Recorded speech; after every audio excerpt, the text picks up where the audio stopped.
Hello and welcome to Your Business, Your Wealth. My name is Paul Adams. I am joined by the man who keeps me from being removed from social media, Corey Shepard. Wait, I I think you misunderstood. I keep asking you to get off social media. Well, you also keep me from being kicked off of social media by just limiting my distance. I thought, prior to social media, all I had to do was just not associate with silly people, and then I wouldn't hear what silly people have to say. Social media has changed all of that. Now I can hear what all silly people have to say. And everybody who thinks I'm silly can hear what I have to say, I suppose. Right. Well, I'm pretty excited about what we got to cover with everybody today, Corey, and it's primarily because once again we're going to be seeing through some of this media stuff, but I also want to queue up our next episode. Last episode, when I wasn't able to be joined by Corey because, as I shared, we had a little drama in the Adams family household around a move that has rescheduled our recording for a time Corey couldn't make it. And we talked about the idea of cultivating contentment, what that means for you in your life, what it means for you being able to find satisfaction, and even how to make that and noticing what you're grateful for part of your plans for 2022. And on our next episode, Corey and I are going to talk about what that 2022 career and business plan could look like for you and how you can take those things that you're grateful for over the last couple of years and integrate that into something that you want to create in your life in 2022. Anything you want to add to that, Corey? You've always been awesome at the business planning side. No, I haven't. I gotta go watch the episode. Still, I haven't had a chance to see it. Well, you'll have Great. some idea of what's cooking. But today's episode, what we're going to be talking about is a little bit of some of what the media does to teach us, where they will teach us things that are accurate and potentially incomplete about money, and how we have to take that, nest it into what we already know. And as always, we love to see your comments down below. We do our best to respond to every single one of them, as well as that informs what we can do in future podcasts. So don't hesitate. If you see on this video and what you want to do is have another article seen, just email it to us or put it in the comments. And if you're listening via iTunes, Spotify, all of that, Apple Podcasts, just go ahead and send us an email to info@sfgwa.com or hit us on LinkedIn, Instagram, Facebook, wherever you want to send us a message. Shoot us an article you'd like us to go through live, and we'll do it right here. And with your permission, we'll even call it out and grant you this honor of having sent in an article and all the fame that comes along with it. Well, let's hit our first one. And Corey, one of my favorite topics, experts. and one, there is something out there, it happens in all segments of life, and it is the appeal to authority fallacy. And the appeal to authority fallacy is once somebody's an expert, now I can just turn off my brain and listen to their conclusions, instead of putting that through my filter and thinking and what I already understand and maybe including new things I need to read on to inform my opinion and not just turn off my brain and accept their opinion. So that's one reason I really like this one. Corey, what jumped out to you first as we dug into this article? So I should give everybody the title for our listeners. Sorry, my bad. Experts say, so this is CNBC Personal Finance, experts say the 4% rule, a popular retirement income strategy, is outdated. And that's November 11th from Greg Kersey. Best I could do. Kersey. Probably, yeah. Kersey. Good. So there's this growing practice in, call it journalism, or let's just call it articleism, because those are, I think I never said that before. Articleism, like you heard it here first. Your business, your wealth. This key points at the top. They know people aren't going to read everything, and someone could very easily just read these and be like, "Oh, really? Experts say this is what it is," and then just go down that path following these conclusions. When many, many times, the body of an article itself, just reading it plainly, not even any other research, says other things than what those key points are. That was just a quick observation. I think that is, they're literally writing articles to not be read. Let that sit with you guys for a second. Yeah. They are writing articles with us as an audience that are not meant to be read. They just need us to click on it. And if you guys are looking at my screen right now, we need to get this advertisement in. We need to get this advertisement in. And the great thing is, if I scroll down a little bit more, look at that, more advertising. I'm gonna look for the grounding behind these bullet points and hopefully scroll all the way to the bottom of the article, getting exposed to other things from this website, as well as a truckload of advertising. Now, there was a banner that popped up in front of this article during the intro. I got a little distracted. Yeah. Jay Leno car show something. I'm like, what is this? So here's what I noticed. They number one, the 4% rule has been dying for 5 or 6 years. I think probably it's been 6 years or more that there's been articles about, is this 4% rule dead? Oh, since 2008, for sure, we've seen that. It was never alive for anyone, meaning that when we say a rule of thumb only fits you as well as your thumb compares to the average person's thumb. Like it's just, let's just get the conversation started with some math. So the fact that people are fighting about what number we should use in an article like this is just beside the point entirely. It's not talking about any of the mechanics of how you need to think about putting your portfolio together. But so Paul, you were honing in on this, 40,000 from $1 million portfolio, however, using the 3% down here, right? It falls to 33,000. And my bigger point would be, well, like, what is your lifestyle? If you're living well under your means and you've got, I'm just making up numbers, who has twice as much money as they really need? Probably no one. But if you had twice as much in a portfolio as you really needed to make withdrawals, then you could make 8% withdrawals a year. And even if your portfolio is getting smaller, you don't care quite as much. There's all kinds of other things to talk about. Now, that's never my planning strategy for anyone out there listening. Just need half as much as you have, but as an example. Well, and as an easy example, going to what Corey said, what would help somebody reading this article is not, with your $1 million, what's it going to produce? If I want it to be operable and helpful for people, what I need to do is tell them, if I think this 3.3% is true, which, by the way, shocker to our audience, it's a mother-loving lie. or as close as you get to a lie, right nudging up against it friendly. It's not even what the Morningstar report says. We're going to get into that in a second.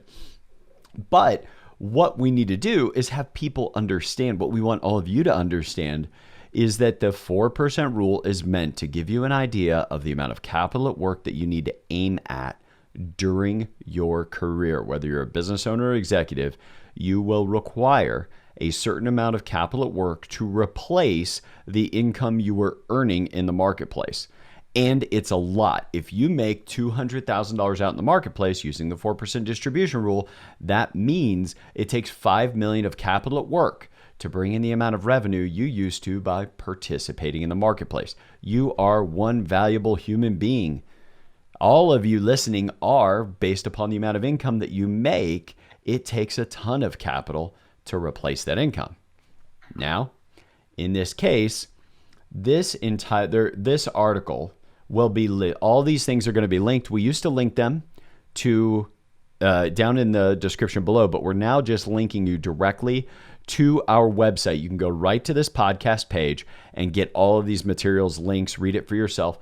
And when you go to this link, you're going to see right down here, little tiny text, given market expectations, the 4% rule, according to a paper published Thursday by researchers at Morningstar.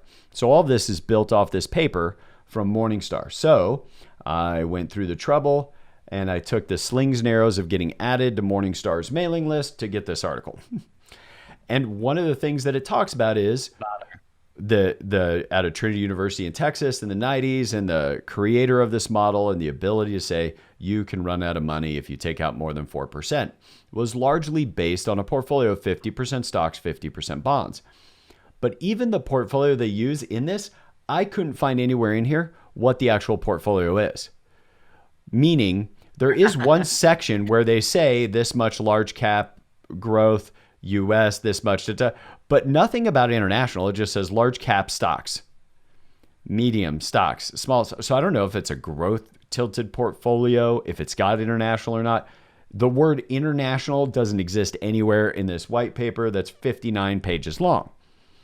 Now, I don't recommend everybody go through and read it, but I want to give you the biggest aha is one of the conclusions of the article or this white paper is if you wanted to set it and forget it and take your withdrawal rates and never ever modify no matter what happens to your portfolio, it's 3.3. But what the article also says, if you're willing to have some variability on your distributions, you could take up to, I think it's 4.8. Like just as easily, the article title could have been the 4% rule is outdated. It's 4.8%. Right. This is the slant that they take with us that they don't tell us about. They remind me of that nice woman we've played the clip for, which I'm going to play again just because I think it makes a good point. Then we're going to go straight to Corey. I love my country, but this is what's wrong with America. This is why I tell y'all all the time, think for yourself, critical thinking. Don't believe everything the media tells you. If the media gives you information with the intent to produce an emotional response, something's not factual. So what I love about what she said, if they're looking to get an emotional response from you, there's something not factual. Now, I don't think that's probably true in every instance, but as a rubric for you reading the financial media, you know this article, the 4% rule. So you are a retiree. You've been working with an advisor for years. You're responsible with your money. You've been saving. Everything's going well. And then you read an article and your advisor's been talking about 4%. You're like, the 4% rule is dead. Oh, shit. And then you read the article, quickly determine it needs to be 3.3%. Call your advisor, say, we need to redo everything. Now, by the way, most advisors probably don't go through and read the Morningstar article. They just offer a counter opinion. Right. But needless to say, that what they're trying to have you believe in this article is an emotional response. They want you to be freaked out that you don't have enough money, while simultaneously not giving you the simple rubric that for a 4% distribution rate, you need to have 25 times the amount of your spending in investments to be able to have financial independence. That's left out. So, you know, it reminds me, I think there are times when it can be completely factual information. It reminds me of the third episode of the good old classic show 30 Rock, where they're like, oh, what gets better ratings than anything else? Natural disaster. But it washes out because everyone's watching every station at the same time because everyone finds out about it. Mm-hmm. So they pre-record like a fundraising song for the lyrics are like, let's help the people that the thing that happened to. Like they don't know what it is, but they're just ready. So when a storm happens, they can just get it all up there. So they're we are the world. Right. It was that. So I think it's worth asking though, are they trying to incite an emotional response? And then that leads us to look for, are they over or understating? It might not be out and out false, but are they positioning anything to pull us further down the path for some goal that they have that's different than ours? Like I noticed a little bit further down where they're talking about, the rule of thumb uses conservative assumptions, for example, and this is true. The 4% rule, the full stating of it is that it gives you a 90% chance of success over a 30-year window. And success is just having $1 left at the end of that period. Now, then the next paragraph is retirees comfortable with more risk, i.e. a lower probability of success, or who think they won't live into their 90s may be able to safely withdraw larger amounts of money each year. Like, hold the phone. that right there, that's being way too cavalier with our futures.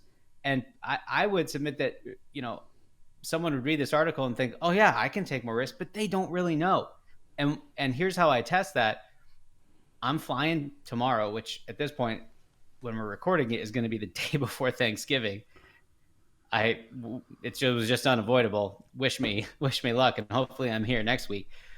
If the pilot said we have a 90% chance of landing safely at our destination, I'd get off that plane like in a second. But we're sitting here saying, oh, 90%, that's not bad odds for the rest of my life. You don't like you can make future. You can make picnic plans on a 10% chance of rain.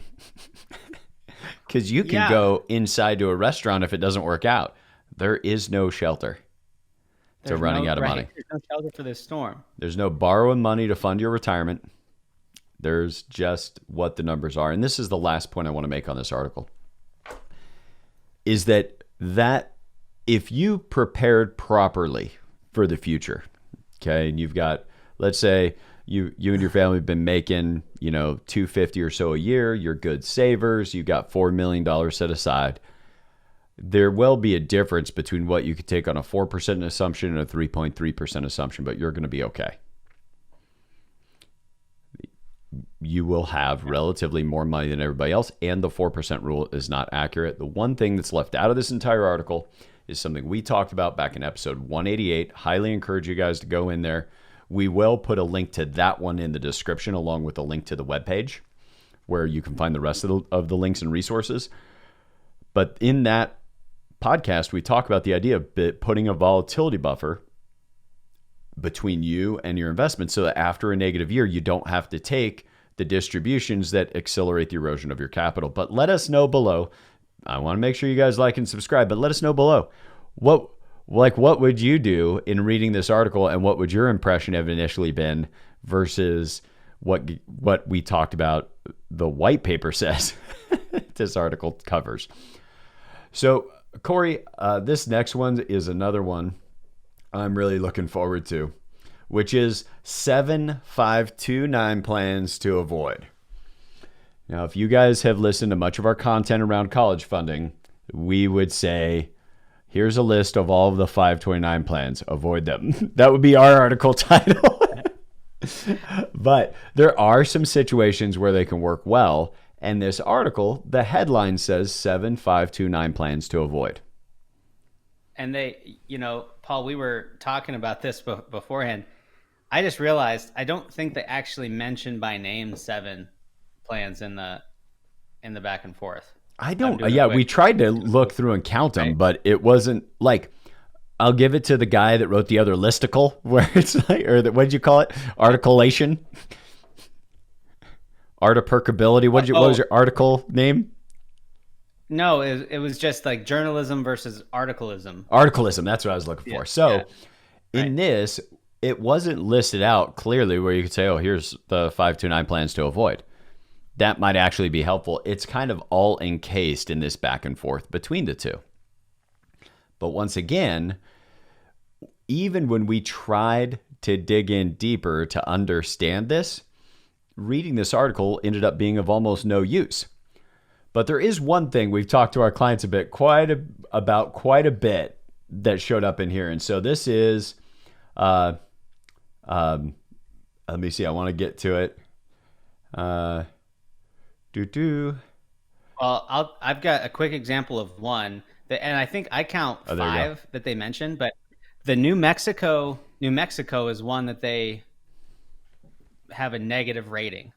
So they downgraded it to their negative. I think they have positive, neutral, and negative. So I'm okay assuming negative means don't do it. So they at least give us 5 to avoid. But here's why. They said the director of the New Mexico plan, Ted Miller, came on in 2015, and they were really excited about his arrival, and it drove a lot of good changes to the plan, but he just retired. And so now they don't think it's worth having. So I'm like, no policy change. Put your money. Right. So here's my rating. Any place you could put your money that's completely dependent on one person being there to make it a good place to put your money, don't put it there in the first place. Like, it should have been a negative rating from the beginning if that's the only reason that they were excited about this plan. Totally. I think that's well said. Well said. So here's one of the questions. Adam, the 7 plans that earn negative ratings, 5 are sold through financial advisors. So is there some relationship between financial advisors and the not so great 529 plans? Now, let me tell you the Sound Financial Group answer. Heck yes, they're connected. Yeah, absolutely. Now, by the way, she is going to, or he, I don't know if it's he or she, but they're going to answer. And when they answer, they're pretty much going to say the same thing I said, but in nicer terms. Why? Because some of the biggest customers of Morningstar, the biggest customers, are great big investment firms and financial advisors. So they can't just burn the advisor. It's not a direct relationship by any means. We do have 2 bronze-rated advisor-sold plans, so they can earn our medalist rating. One is offered by Ohio and one by Virginia. So not a direct relationship. Now, by the way, when you're being quoted in print and you make the denial twice in a row, I'm just letting you know I'm sus. I'm suspicious of this. But advisor-sold plans do tend to come at a higher fee, which is a key pillar of our ratings. Boom. That's what we've been telling clients forever, is that you have to go direct with your 529 plan. If you bought a 529 plan through an advisor, you should take a serious look at the Utah plan, the Nevada plan, anybody who has Vanguard. Vanguard's done a great job of only partnering with state 529 plans that keep their costs low. And there is a correlation between the advisor sold plans, the higher fees that they charge, and the degradation of internal performance. And the other thing that we've noticed is even the internal costs of these funds that are sold by advisors are higher. Why? Because they don't have to worry about the consumer shopping.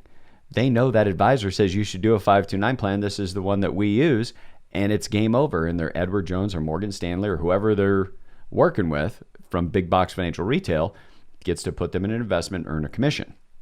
And there's nothing wrong with them earning money. But not if they're providing value like that. And also the robo-ish 529s are actually even worse potentially, because they'll charge. We've seen some that charge like a monthly fee. Oh my gosh, I totally forgot about that. And it comes out to, especially because you're starting with small amounts of money, it comes out to worse than usurious rates. We would never legally be able to charge as an advisor as much money as a percentage as they're charging. I remember crazy. One piece of math that Corey's talking about. It was somebody who had reached out to me specifically wanting to come on our podcast to talk about this new product. And it was an app that basically allowed you to quickly and easily open a 529 plan. That app was aligned with one of the big box financial retailers that sells 529 plans through advisors.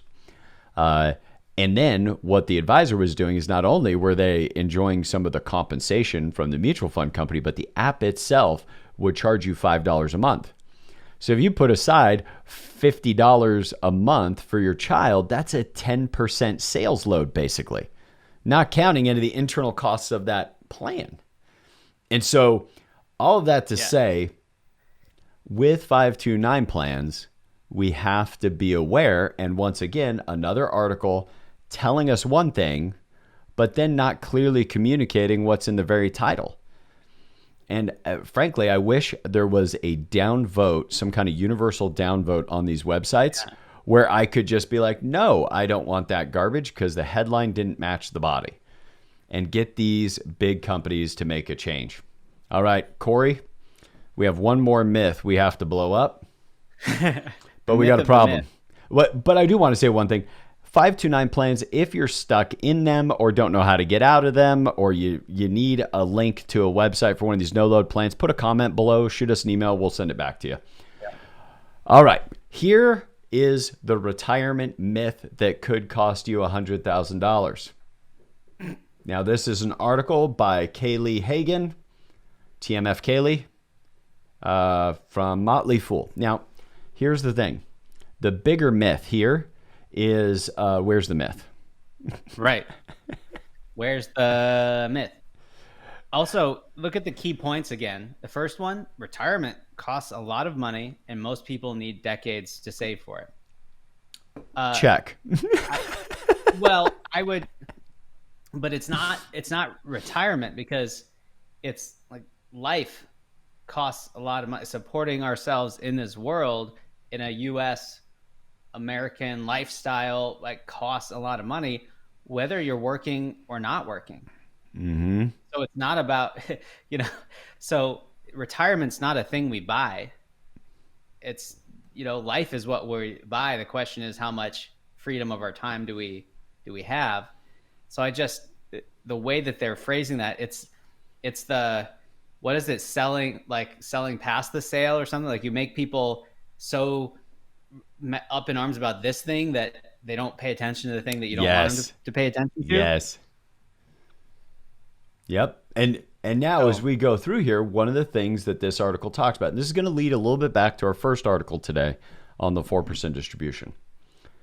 But what they're talking about is, like, if you save this much money and you start at 22, you'll have over 43 years. This is great. All you had to do is set aside $325 a month, and over 43 years, your personal contributions would be $167,000. But if you wanted to do the same thing, you'd have to set aside $667,000. But this is to create $1 million, and the person who started younger only had to set aside $167,000, and the person who waited 10 years later had to set aside $267,000. That's the $100,000 more that they're talking about. Here's the problem.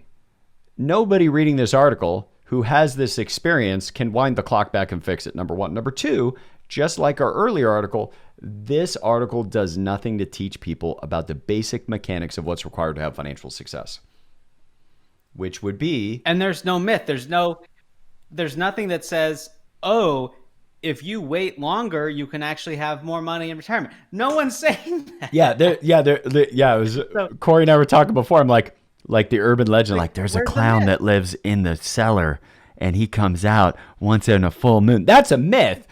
There is nobody running around out there going, you can go ahead and wait to save for retirement with no consequences. It'll all work out better. Right. Another great thing would have said,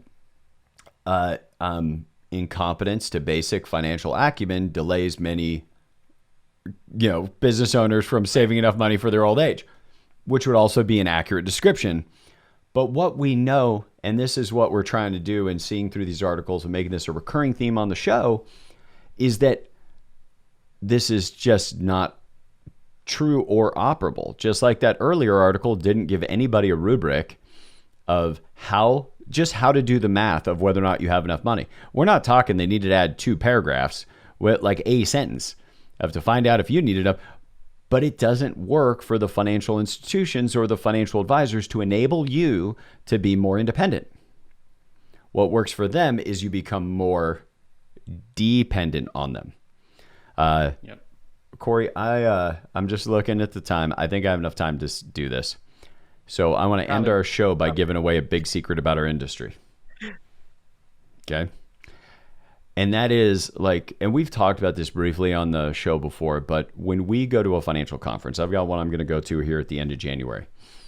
And what will almost certainly be said at some point from main platform is all this money your clients have, all the baby boomer money, all the money they're going to leave their kids, get to know their kids so you can continue to manage the money throughout their lifetime and through your child's lifetime.